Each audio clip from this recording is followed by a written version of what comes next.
partisan. Now, having said that, let me introduce a highly partisan name, Yaw Boateng Gyan, the national organizer of the NDC, one of the most bandied about names this week, associated with a certain secret tape recording on which he's heard allegedly plotting to infiltrate the national security with NDC supporters, or call it operatives. Much ado about nothing, or a serious case of criminality. Well, your answer to that question depends on whether you are NDC or you are NPP. Tonight, my job is simple: to facilitate a purely partisan look at the raging controversy. Now, once that is done, we will examine the president's policy speech. Impressive or disappointing? My name is Evans Mensah. We will shortly start the discussion and get a partisan look. But first, let's bring you some excerpts from this week's minority and majority caucuses.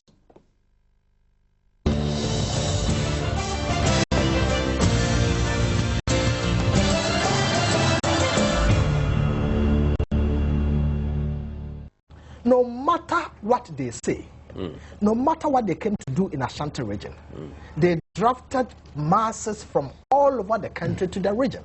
And we are talking about a figure of around 3,000 to 5,000. Such a figure in the region, in the bastion of the NPP, cannot throw us into trepidation. So are you saying that only the delegates, they didn't attract anybody from within the city? Who were there? And they described that crowd as frenetically charged, those guys giving a lot of accolades and adjectives. I asked myself, look, that figure, that crowd, we've seen it and seen it over and over. Like I said, they cannot throw us into trepidation. NDC regional youth organizer comes from Ajoso Jabe Municipal Assembly. The NDC regional chairman comes from the Ajoso Jabe Municipal Assembly. If there is anything greater the NDC has done in terms of building schools under trees, then it should go to Ajoso Jabe Municipal Assembly. But apparently, if you go to the Ajoso Jabe Municipal Assembly, there's an electoral area called Abenase. Abenase electoral area. It's a town there called Ajenase. Students, pupils at a Ajenase DA primary school are going to school under trees. Regional chairman, deputy regional minister, AMA boss, municipal chief executive, regional youth organizer, all hailing from that area, yet the people are going to school under trees. Then you ask yourself, where have they built the schools under trees? Go to Kumasi. All major trunk roads that were earmarked for traveling and whatever, whichever way the contractors would describe it, the NDC have jettisoned all of them. Look at the airport runabout Crowfrom Road. It is so sad an issue. A road that does not stretch more than 3 kilometers. For 3.5 years now, the NDC has abandoned construction where what they have done to it is to spoil the whole process. That people can apply the rule with ease and comfort. You go to Ashanti region, you don't see anything developed. The Crowfrom market has been abandoned. All major developmental projects that were started by the NPP government, the NDC came, they have jettisoned. The famous Sofola interchange ought not to be talked about. The Asukwa interchange ought not to be talked about. All the projects. They finished the interchange. Where have they finished? Which interchange has finished? Go to Prempekali and ask the students how they are suffering from the dust that they are inundated with every single day. All the expectations, the hype, that is a communicator, they were coming to give us policy issues. Though some of us were so skeptical about what sort of policies they were coming to give us. For 3.5 years, they just could not put together any meaningful policy for Ghana. And so for somebody who, a caretaker president just for 3 months, I just wondered what sort of policy statement he was coming to put together.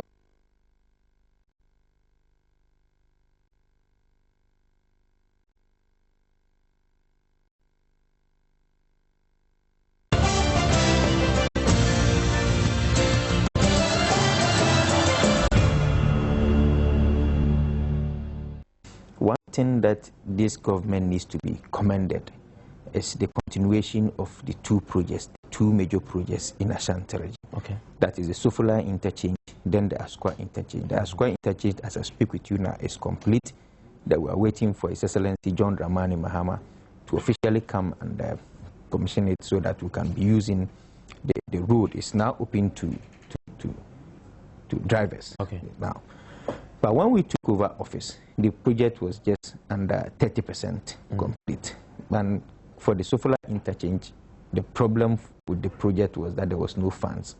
President Kufuor, and I said that President Kufuor was wicked and people took me on as if I insulted the president. It wasn't an insult. I was saying that whoever was succeeding President Kufuor was going to have a difficulty in completing that project, because you don't just, commission a project that you say is your thank you to the people of Ashanti region, especially your hometown, because President Kufuor comes from the Achuma Nwabieja constituency, and the road leads to that constituency. You commission a project of 700 billion old Ghana city and put it under a GOG project. If it's a GOG project, then I think that President Kufuor should have started it in 2001 and go through what this current government is going to raise money to pay for it. You don't just, 1 year to the exit of your administration, you commission a project of such nature. And interestingly, if you go to the cutting of sword for that project was to be a 4-year project, and it started in 2008. It was they cut sword for the project in 2007, but it took off in 2008. So 4 years from 2008. Even if the MPP, even if President Kufuor was to be the president of the nation today, would have still witnessed what we are witnessing today, that the project would not have been completed. But we have been given some assurances by West Africa Gas Pipeline Company and then West Africa Gas Pipeline Authority, who are that's the coordinating body of the 4 countries. They have told us that they have dispatched a ship, a utility ship from Gabon that is specialized in solving some of these problems. To come from Gabon to Togo to solve the problem. As we speak now, they are mobilizing to go and first even make a proper diagnosis of what the problem is. It is on the basis of the assessment of the problem that they can then go ahead to say that, look, looking at this type of problem, based on our past experience, we say that 3 weeks, 4 weeks, or 5 weeks. But we have also decided to trigger out some particular agreement that we have with Côte d'Ivoire. So that was the majority caucus. Earlier you had the minority caucus. Excerpts of those. I have another excerpt for you. It's a subject of, has one name written all over it. It's Yaw Boateng Gyan. We'll take a listen to that shortly. But let me first introduce my guest in the studio right now. Is Reginald Ni B. Ayibonte, who is a former NPP MP for Ododododio. We'll be joined shortly by Ni Lante van der Poy. And guess what? He is the Director of Operations at the Castle and aspiring MP also for Ododododio. Now, I promise you another excerpt, an excerpt from a tape, a secret tape recording. Has one name rating all over it, Yaw Boateng Gyan. He is the national organizer of the NDC.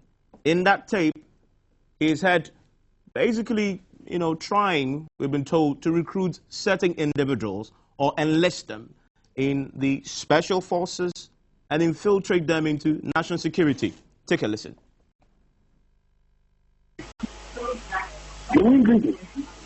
So for all you know, in about 2, 3, or 4 months' time, God will and it will win this election. I'm sure we are going to win.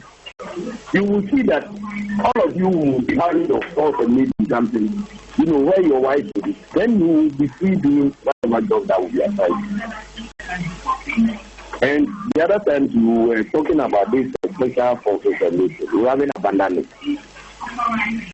If you are there, that doesn't mean you cannot still work for us.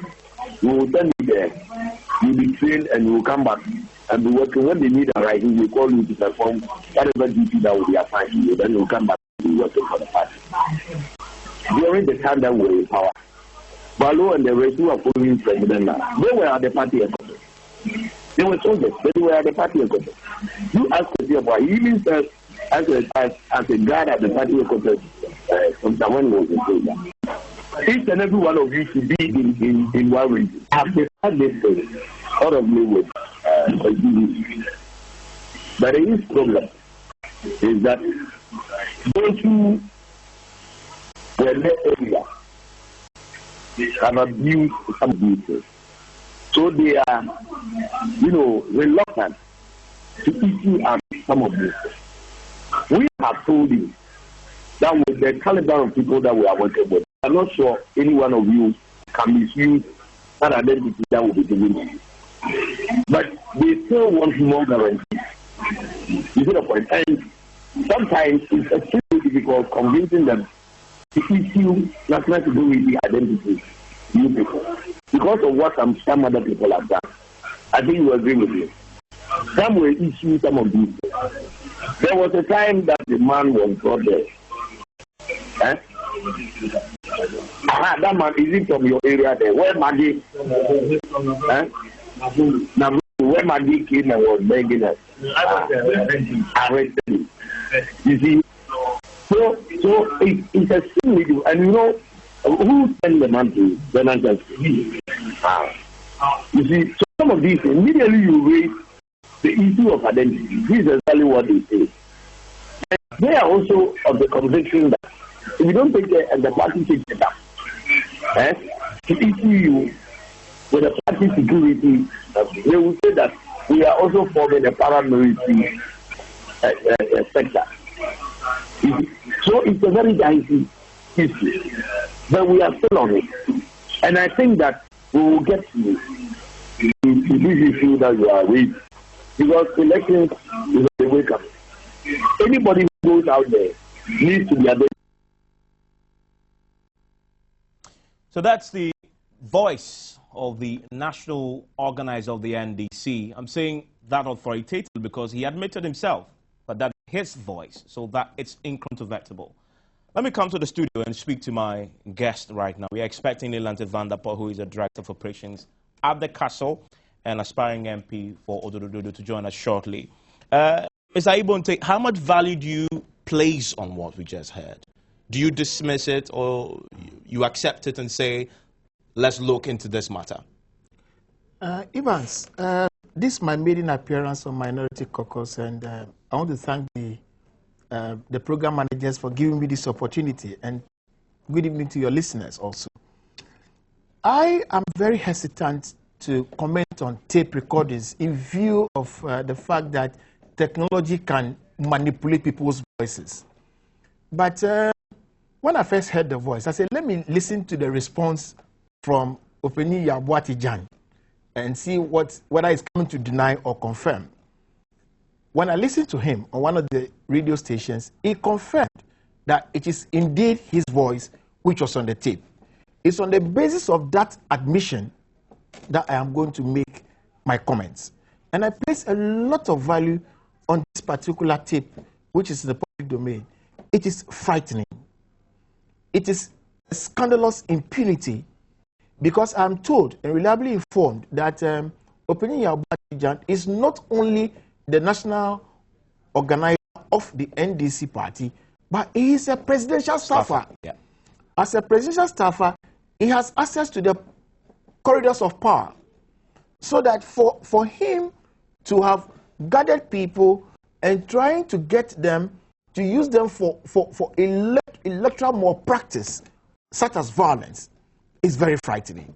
And that is why I expect that by now, the national security outfit would have arrested this man and questioned him. Because one, if you look at Article Clause 2 of Article 2... But isn't that going ahead of yourselves? You first need to investigate. Yes, that is what he's saying. Once you establish a prima facie case, then you can go ahead and defend the arrest. First of all, the security agencies cannot invite him. I mean, the law is that if any security man says, I'm inviting you, he's invited to go and drink tea. The security man must arrest you and give you the reasons why he's arresting you. There's a popular case, Asante and the Republic. So he must be arrested. He must be told why he's being arrested, because he has flouted the fundamental law of the land under Clause 2 of Article 210 of our Constitution, that nobody shall raise a private army except by an act of Parliament. I have my Constitution here. You can take a look through it. So for him to have gathered people to the extent of saying that we will give you identity cards from the national security outfit. Certain names have not even come out. They mention names like Flag Lieutenant Taki. I listened to the tape. You know him? I know him personally. He works at the national security outfit. He works with Lieutenant Colonel Beblolati. And what is worrying is that people were to be given cards, national security cards. So who can we be sure of? Who can we trust? If there's any altercation between political parties, and you have a special forces for which group of persons have been recruited into. How impartial would it be? These people can just look on once you are killed. But I'm sure you've heard his explanation. He says all that he was doing was to recruit people to gather information on political opponents. Listen to me. And not to cause mayhem or cause violence during elections. My brother, if you want any information as a ruling government, the entire security apparatus is in the hands of the president, who is the commander-in-chief. If the president, or I believe that whatever action Yaw Boateng Gyan is taking it on behalf of the government led by President Mahama. No, on behalf of the party. Of the party, but then the party forms a government. The party forms a government. No, but we are always at pains to stress the distinction between government and party. Agreed. We're talking about a government. We are talking about a presidential staffer, an appointee of government. So he has two caps on. He cannot decide that when it comes to this, I'm going to put on the party cap, and when it comes to this other one, I'll put on the executive cap. But the point I'm making is that this man ought to be arrested. We must question him. People, we are now making a lot of deductions. You know what happened in Agbugbo? Somebody was killed. To date, nobody has been arrested. Does it mean these are part of the people who have been used in the previous past? I'll show you a picture. In Chereponi, there's this national security operative, and I want your cameras to capture it. This man is called Tete.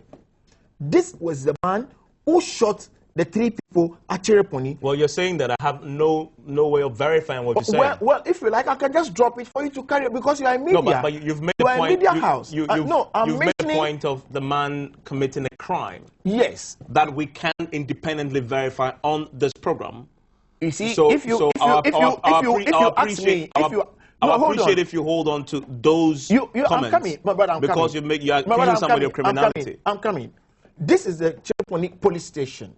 This man was arrested.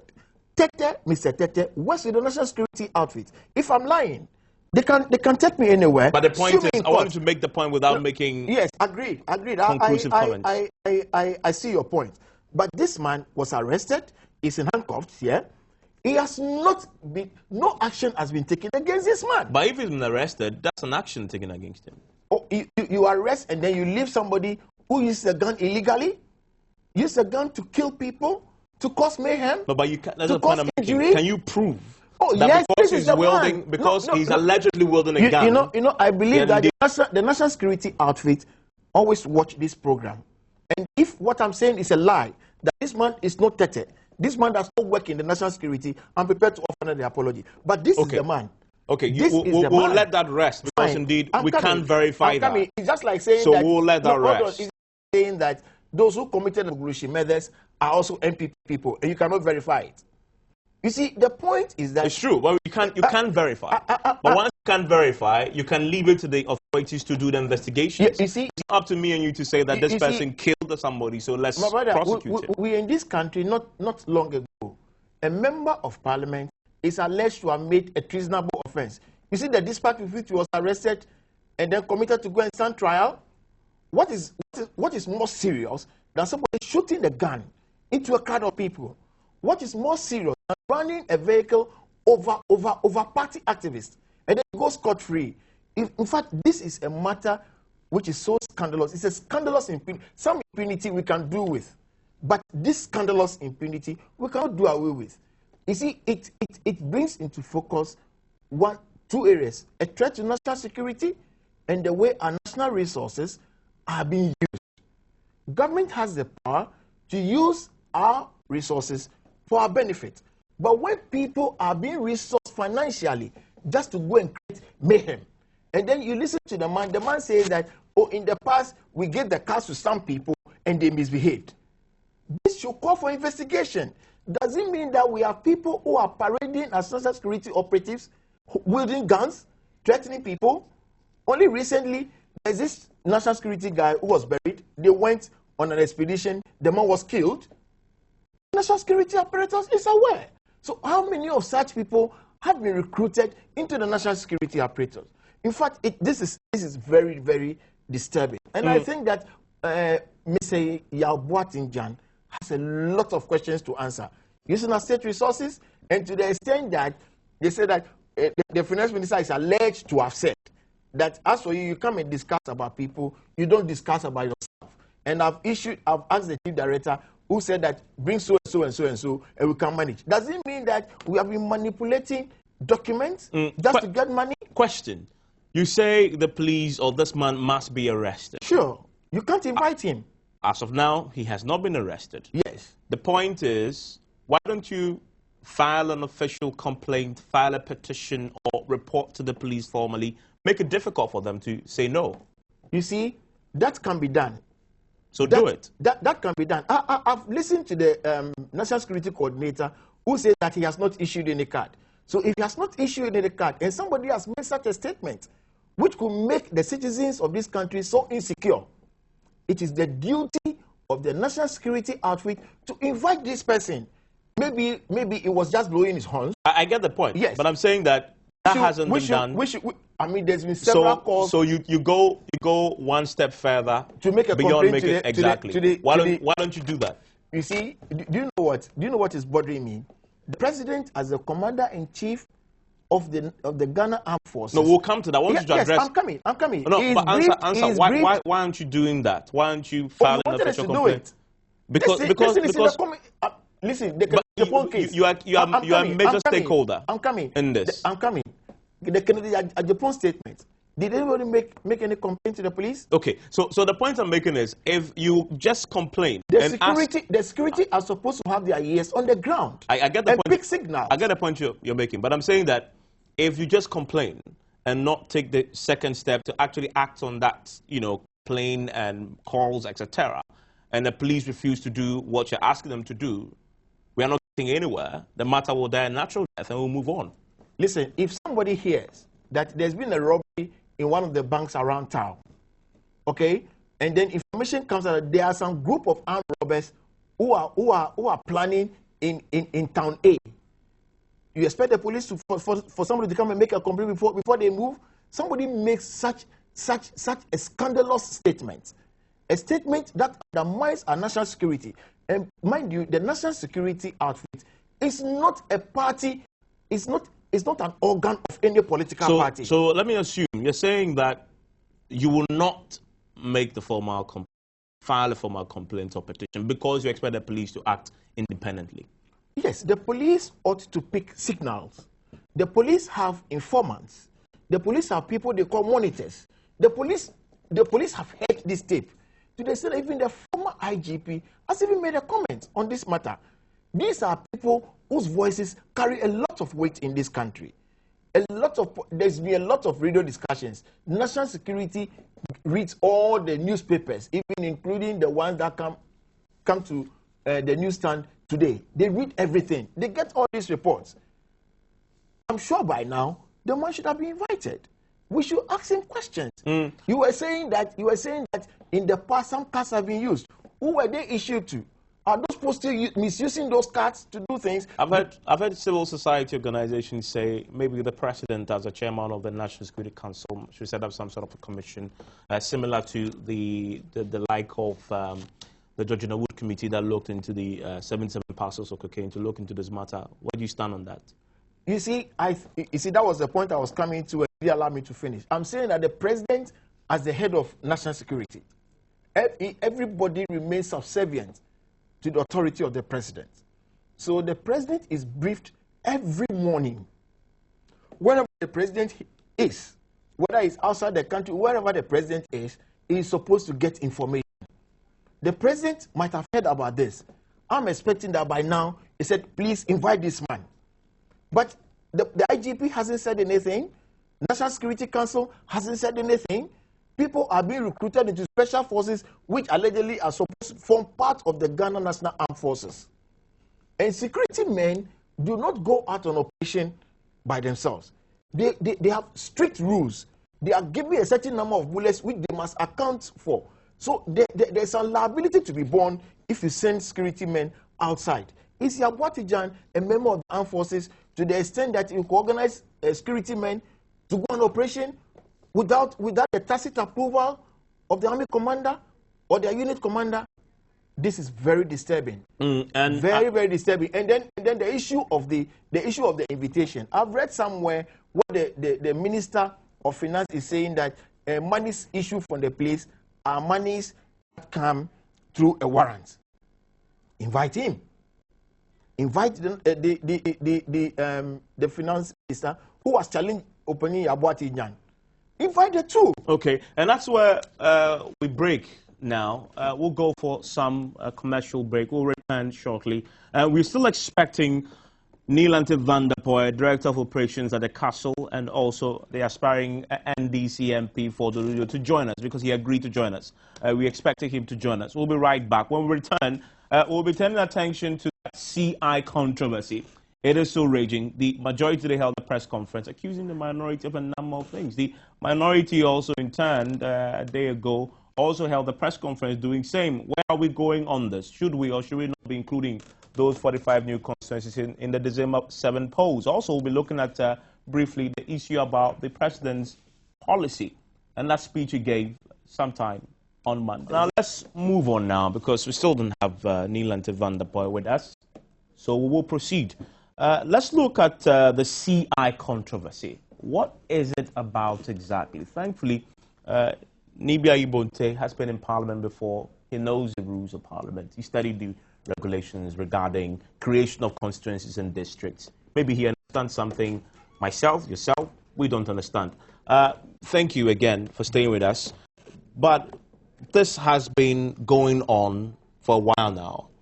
Finally, we have a CI 78, which is maturing. We're told we're expecting it to mature sometime in the next month or so. For you, should we allow this to pass? And the minority said, well, they are not really against the creation of new constituencies. But what you guys are against is the manner in which it's being handled and the timing of it. But if indeed it's good, why don't we have it?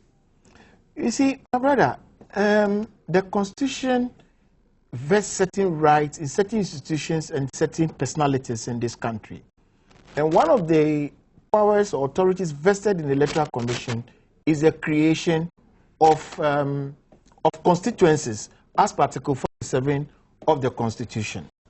Right? Now, if you look at Clause 7 of Article 47 of our Constitution, it reads that any other rule or regulation made by a person or authority under a power conferred by the Constitution or any other law shall be laid before Parliament, and that it shall be published in the Gazette on the day it is laid before Parliament, and come into force at the expiration of 21 sitting days after being so laid, unless Parliament before the expiration of the 21 days announce the order, rule or regulation by votes of not less than two-thirds of all members of Parliament.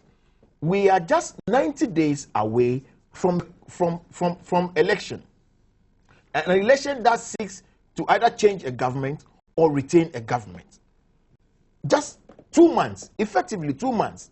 September, October, November, we are just about to hold an election.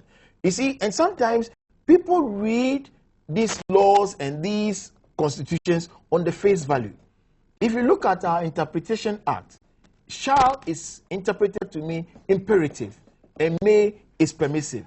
But you see, whatever any interpretation exists in any law, it is what the Supreme Court says it is. Because in some instances, the Supreme Court has interpreted shall to mean may. So we expect, I want to urge and use your forum to urge the Honorable Chief Justice to empower the justices of the Supreme Court to give an interpretation to this CI 47, because it is a recipe for chaos. And I'll tell you, any time the Supreme Court or any judge is writing a judgment, it is guided by 3 principles: the principle of public policy, the principle of public morality, and the principle of public decency. Will this particular election bring about any peace? There are so many laws that come into play. Let me give you a scenario. Assuming that your mother lives in Newtown and your father lives at Nima, and you find it convenient to register at your father's place of abode, but you live at your mother's place, and then you stand for a parliamentary primary supervised by the Electoral Commission, and then you win at your mother's place, then there's this change or this realignment of constituencies. Because your voter, your registration is at the other end, it means that you are disqualified. Meanwhile, the EC are supervised. The EC is not displaying the voters' register according to the old constituencies. When are they going to finish this ratification? Come and show the people of the new constituency that, well, this is now your area and this is where you are qualified to vote. 2 months to elections. The Electoral Commission should listen to the voices of reason of this country.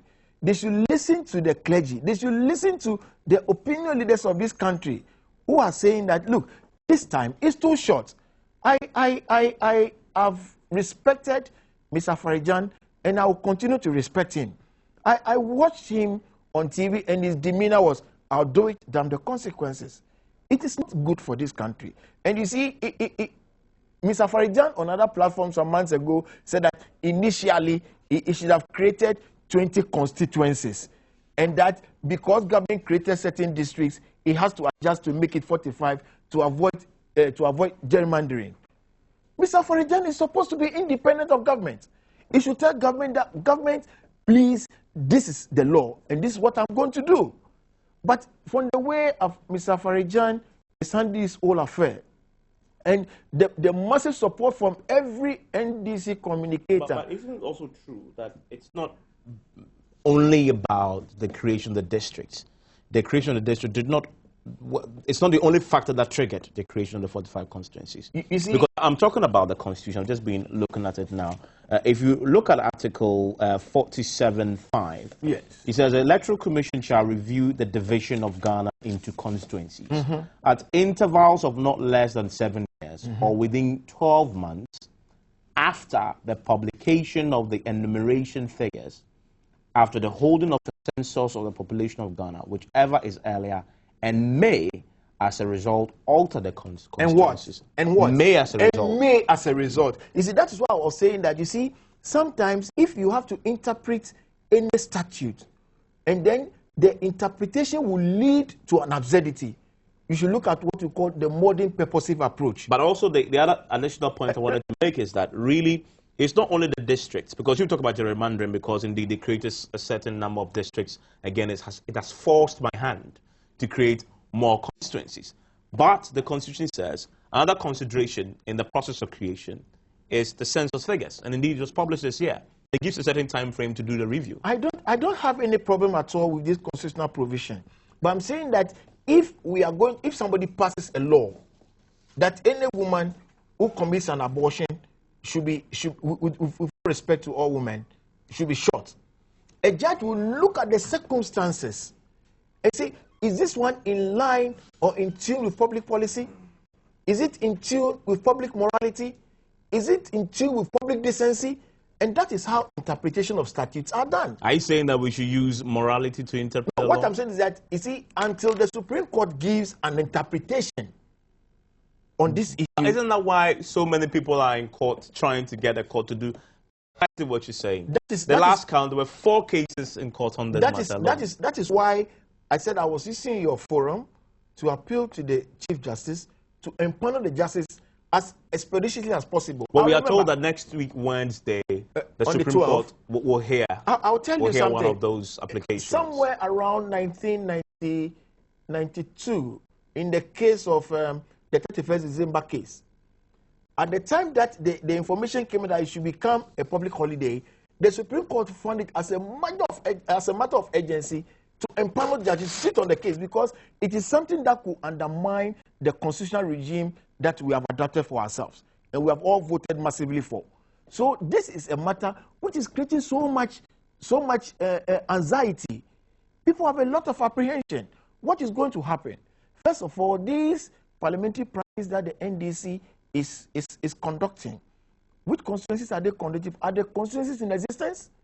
You see, in law, there is something there's a particular quote in McFaul and UAC, and which is quoted in Mosi and Begina, that in law, when something is bad, it is not only a nullity, It is not only bad, it is incurably bad. My hands have mentioned You this. cannot, What you is happening? cannot, I'm coming, you cannot put on nothing and expect it to stand. It will collapse. Are the constituencies in existence? Well, but the NDC, they had gone ahead already to vet their candidate for those constituencies already. That is the illegality. It's called being politically prudent and smart. I'm with your opponent. Well, I'm coming. What I'm saying is that the EC, you cannot come and say that, oh, I'm creating a constituency called EC should come and conduct an election. They should refuse it. Because there is no constituency, as we speak now, like some of the numerous constituencies that have been created, now that the EC is going ahead to supervise. The EC is getting themselves involved in illegality. What is illegal about holding primaries in anticipation of constituencies being created? What is illegal about it? Very, very much illegal. Tell me. One of these new constituencies, Nesha Manfro Botiano constituency. You go and check into any of the existing laws in Ghana, whether there's any such constituency on our books, whether there's any such constituency. If there's no constituency like that, the EC, as a state institution, has no right to go and conduct that election. Okay, and so I will interrogate that further because we want to take a break, and then we'll come back and continue this discussion. We are still hoping, with some 10 minutes to wrap up the show, that Lante van der Poel will join us here on the show. He is the Director of Operations at the Castle, aspiring NDC MP for Ododododio. My name is Evans Mens. I'm here with Nibi Ayibonte, until I was joined by a man we've been waiting for a while, Lante van der Poel. He is the Director of Operations at the Castle, and he is aspiring MP for Ododododio. Thank you very much, sir, for your time here on Joint Caucus. Because you've been away, I'll just quickly recap what your colleague, also from Ododododio, has been saying, and then leave the rest of the time for you to respond. We've been talking about the tape, the leaked secret recording of the national organizer of the NDC, Yaw Boateng Gyan. He says, and indeed he has been reiterating the position of the NPP, that he must be arrested, that the case must be investigated, and the state authorities, i.e. the police, must step in at this point and deal with the matter because for them it's criminal. Do you agree? I don't. What is criminal about it? First, let me apologize for being late. We're having a constitutional function, and as such, I had to be doing some work with the party executives in the constituency. I don't see anything. I've listened to the tape carefully. Yaw Gyan was talking to party people, foot soldiers, party activists, and assuring them of opportunities that he could create for them to get employed with some of the security services and also get other things in order to satisfy some of their demands. I want to know which politician in this country. We all were in this country when Yaw Boateng boasted on television that he has gotten over 30-something people from his constituency recruited in the police service. We were in this country when the director of police training college came to complain about the number of times when people from nowhere, without certificates, without qualified certificates, were just dumped on him at the police depot for him to train. And sometimes they don't even allow them to go to the maturity period, and they were just passed out. So, if you have an opportunity, who wouldn't want to get opportunity for his party people to be employed? Including getting national security tax for them clandestinely. What he said, that is not what he said. He said that even if you cannot go into the service, we should be able, if you go there, you're working like part-time. Anytime we need you, we can recall you to come and work for us. But is that right? Isn't that criminal? There are a lot of people who are working at the national security as volunteers. Volunteers who Yes. also hold party colors, party cards, and do work for the party. We say there are a lot of people at the national security there who are volunteers, and at any point in time, they could be called upon to assist. The party? Why not? But that's wrong. The security services, somebody No, suggests that they must be independent. There are so many branches at the national security apparatus. What about some the of them are special not forces permanent? mentioned? Some of them are not permanent staff. It happened. It existed even during the MPP era. It existed. It's something we know. Why do people want to be hypocrites? The things that they have perpetrated, things that they have done. Today, why does it seem so strange for people? Do you have all evidence those guys? of that, Yes, I know. We have evidence of the fact some people who have worked with them before, who were not permanent staff. When we came to power, a lot of the people who were working at national security all this time, they thought they were permanent, had come to see some of us who were their friends and their colleagues and come from our area to see us to make sure and to work in order that they be made permanent at the national security, including those who were even bodyguards to some of their ministers. All the time they were there, they thought they were permanent staff, but they were not. They were casuals. But if you listen to him, he talks about there's a direct link between the recruitment and the elections. And he mentioned the special forces, or the Ghana Armed Forces. What did he say as linking to the elections? There was nothing the recruitment. There was nothing like that. He didn't relate to the elections. If I had time, I would have played a clip for you where he talks about the elections, where we need you. He said, when we need you, we'll call on you to come and assist us. Yeah. He didn't say they're playing any role in the elections. He said, when we need you, we'll call on you to come and assist us. And made references to people who were permanent security men, who were even assist at the national headquarters some time ago. He didn't say. So you don't have any problem with a member of the Ghana Armed Forces, the special forces, who goes to play a role for a political party during an election? Don't they vote? What we need is to say factual things. Is it possible? What he was even telling them. Ask yourself, is it possible? What's the mode of recruitment into the armed forces? What's the mode of recruitment into the police service? Is it possible? If for anything that the politician will say to his party people in order to appease or assuage their temperament is taken as gospel, as facts, relating to certain institutions, then we have a problem. But if you listen to him, for what he said so far doesn't seem that this was just bluffing. He had told us after the tape was played that he was actually enlisting their help to gather information on his political opponents. So it was not mere bluffing. He was actually getting them to act for him. What is party work? What is party work? Today, if I tell you today I've enlisted somebody to come and work for me, and all that I want the person to do is to gather information about the MPP, what is wrong with that? The best way to know your opponent is to get somebody to give information about him. But you don't use state resources, national security. Did he tell you he was going to use state resources? Well, from the tape, he talks about recruiting them into the special forces, giving them special national security He didn't say recruiting ID them cards. into the national, the special forces. He said he could get you into the security services. And then he talks about how he can secure national ID cards, national security ID cards for them, and even possibly get money from the finance ministry to finance the process. He didn't say that. He said he has gone several times to look for money to take care of those people because of the way they've done all this while.